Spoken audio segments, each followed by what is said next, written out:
Okay, Hayes Mega here with another Suron Lightbee video for the Hades and Megamoto channel. So here's my Suron Lightbee, and if you've been following up with this bike lately, I just installed the Electric Race Technologies BAC2000 controller on the bike. There it is. So the last thing that I had done on this bike was I made these brackets here. There's a bracket that goes from the bottom of the controller to where like the old controller mounted, basically, and it made it a lot more support. It doesn't flop around like it did before. And so the final thing to do to help for the finishing touches is to make a cover for this. So if you look down here, so I got a little more light. It's kind of hard to see under there. Okay, so this is that kind of void. So the BAC2000 is the smaller of the BAC, the ASI BAC controller lines. So it's almost half. It's half the length of the stock controller. I feel that it might be a little bit thicker, but I wish we could push it back a little more too, because this, I found that under full compression, this hits the heat sink.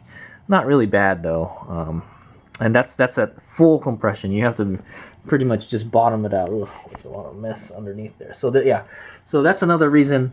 So you can see all this mud and stuff on my skid plate here. That's one reason we're gonna make this cover here. So there's a big gaping hole right here underneath the controller because the controller is so small, and behind, under it here is, now it's exposed as all the wires. You know, this is the wires that go to the motor right here, and then there's another one that goes to the battery. I think that's only up here though. So what we're gonna make today. So I said like I wasn't gonna ride this off road until I made this cover. So what we're just gonna do is make a plastic cover or kind of flap that goes up from here to here, to keep the mud and the dirt and stuff off of the wire. So you can see there's already some mud back there, and I haven't really ridden this thing in the dirt quite yet. There's a little this rubber condom thing here that kind of protects the connectors down here too, and it's covered pretty well by the skid plate, but we just want to keep from getting this area really dirty, is what I want to say. So we're going to make a cover that blocks that stuff from getting dirt in there. All right, and the way we're going to do it is we're just going to cut a piece of plastic to cover all this, and then we're going to use the stock mounting bolts or screws for the little cowl here that goes on top of the skid plate. We're just going to bolt a piece of plastic or screw a piece of plastic on it. That's the idea anyways. So that's the purpose of this vlog. We're gonna fabricate. We're gonna do some fabrication. All right, on my work table here that is very messy right now, I've got two things I got from Daiso. Daiso is a Japanese dollar store, or it's a $1.50 store in America, and I love getting stuff from Daiso because it's cheap and it's very useful stuff. So here we have a cutting board sheet. There you go. So you can use this as a cutting board. It's made out of polyethylene, I believe it says here. Yeah, material is polypropylene, polyethylene. It's plastic. It's a very durable, strong type of plastic. It's used for cutting boards, and they use them to make milk jugs. It's very strong plastic material. And that's why they use it for cutting boards. I bought a different one too. They didn't have black, unfortunately. If they had black, I would get one. But this is another one. It's a similar one, but it has a little bit different design, and it's kind of more, it's textured. And it has this little kind of lip here to keep food from falling off or something. It's much bigger too. These are both $1.50, so can't go wrong. This is just going to be used for like material for making plastic flaps and stuff. So I think we're going to go with. I bought both of them, you know, and just to experiment with, but I don't think we're going to use the white one. If anything, if I can find a black one, I'll find one. They got different ones. They have ones shaped like animals, like frogs and pigs and stuff. But I just bought like the most basic looking one. You can probably go to like a Dollar Tree or something. They might have this, or a Dollar General. But yeah, it's just a thin piece of cutting board sheet is what it is. We don't need anything super fancy, you know.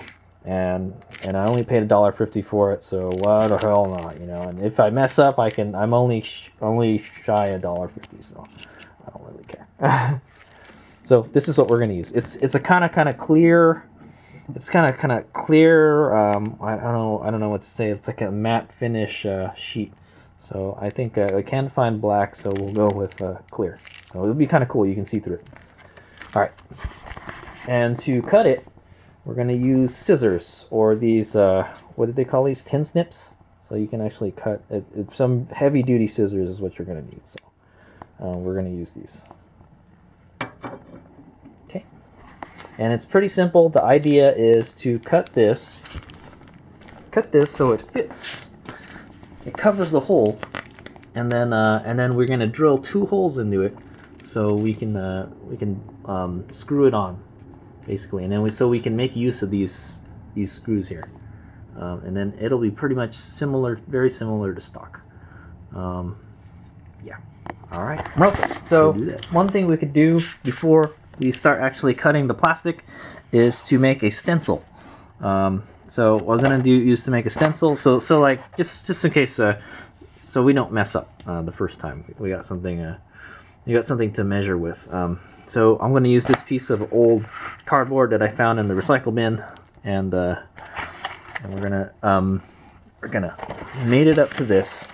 Probably cut this. We'll cut this in half first. We'll cut this in half, and then we'll mate it up to this, and then we'll cut it the length of this.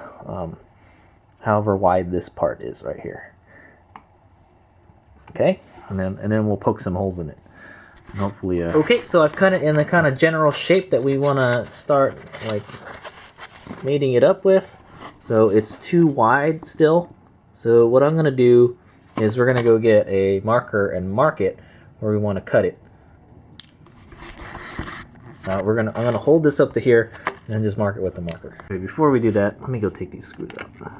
So these are just some self-tapping screws that they just screwed in there, and the controller mounts right to it. I actually pulled my controller out, so this is the part that mounts to it right here. We're just gonna make something like this but longer. As you can see, the X controller, the stock controller, is much longer, much longer. Like I told you, it's almost double the length. How thick is it? It's the same. It's actually the same thickness. That's actually a little thicker. Huh. Yeah. I feel that the Soren controller fits a lot better, but obviously they designed it to fit this bike. Okay.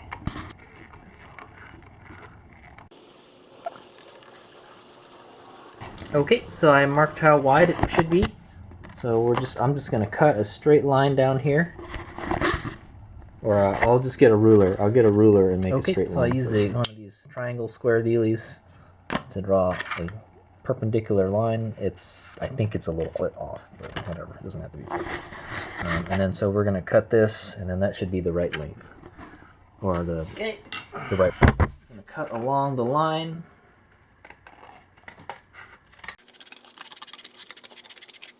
Now we kind of got a general shape. Okay, so now we got to figure out how long to make it. So we probably want to make it a little bit longer, so it extends. Into the controller a little bit, like maybe like half an inch or something, like kind of like right there. Okay, so I've drawn a line where I want to cut it again. We're gonna just cut along the black line again. Okay, so that's pretty much our template right there. And we're going to use that as a stencil, sort of, kind of. I wish I'd use a better piece of cardboard. This one is like it's kind of weathered, is what I'm going to say. Okay, and then so the next thing to do is, so at the bottom, it's kind of like it's going to cut at an angle too, so we can kind of follow that. So we won't have any extra material sticking out the side, basically. So now the next thing to do is to find out where we're going to poke the holes. So one easy way to find out where to drill the holes is to use the old controller. So basically we just gotta line this puppy up here and then just and then mark it, basically. And hopefully that'll do the trick. I wonder how thick you want it to be in there now. That's a good question. Do that. So anyway, we'll use this to get the holes off of it. Maybe we'll make it a little bit higher. So yeah, okay.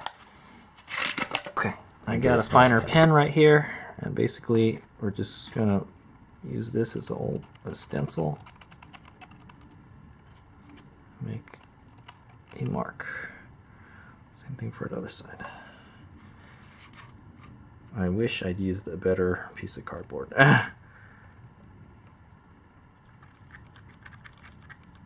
Hopefully it's pretty close.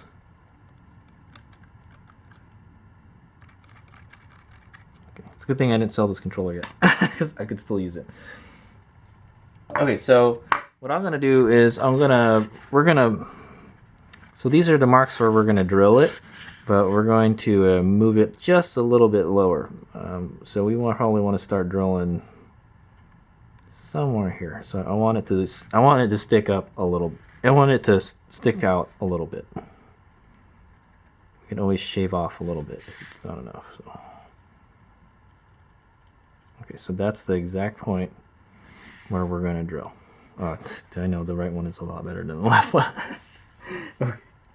So we're just going to make a hole in it, and then we're just going to use this pick to make the first hole. So I want it to be somewhere around there. It should be pretty easy to punch a hole through that. Okay. Same thing for the other one.